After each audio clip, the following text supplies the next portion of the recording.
বাংলায় এই মুহূর্তে দীপাবলি কথাটার উচ্ছেদ ঘটে গেছে বললেই চলে। এই মুহূর্তে দীপাবলি কথাটা হয়ে যাচ্ছে দেওয়ালিতে। আরে মারা, তোরা মাতৃভাষাকে সম্মান না জানিয়ে তোরা সমর্থন করছিস অন্য এক ভাষাকে। তোরা ভারত বাংলাদেশ থেকে চলে যা ইউরোপ কান্ট্রিগুলোতে।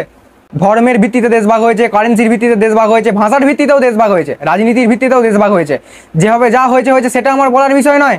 আমি বলছি, ইন্ট্রো দিচ্ছ বাংলাতে আর ক্যাপশন লিখছো ইংলিশে। এ কেমন বাঙালি হে তুমি? কালকে কালী পূজা হচ্ছিল আর আমি দেখতে গিয়েছিলাম, আর আমি বাড়ি ফিরেছি 4:45-র সময়। আর হ্যাঁ, এমন কিছু পাবলিক যায় যারা আইসক্রিম কিনে আইসক্রিম চষে না হয়, তুই বিশ্বাস কর, তারা ব্লো জবে ট্রেনিং নেয়। আবার কিছু এমন ফ্যামিলি পুজো দেখতে যায় যারা ভক্তির কাছে সমর্পণ করে না, তারা সমর্পণ করে অন্যের পার্সোনাল বিষয়ে। সমালোচনা করিস কেন ভাই? তাই সমালোচক তোরা। এরই মাঝে বাংলাদেশের কিছু গোঁড়া বাংলা প্রেমী রয়েছে। এদিকে তারা সবসময় মাতাল, আর অন্যদিকে এরা সবসময় ভারত বিরোধী করেই চলেছে। ভারত বয়কট, মোদির বিয়ে, হাসিনার বিয়ে, মমতার বিয়ে। বাঁচতে চাইলে ভারতের সঙ্গে শত্রুতা নয়, মিত্রতা স্থাপন কর। আমরা আসলে ভারতের সাথে বন্ধু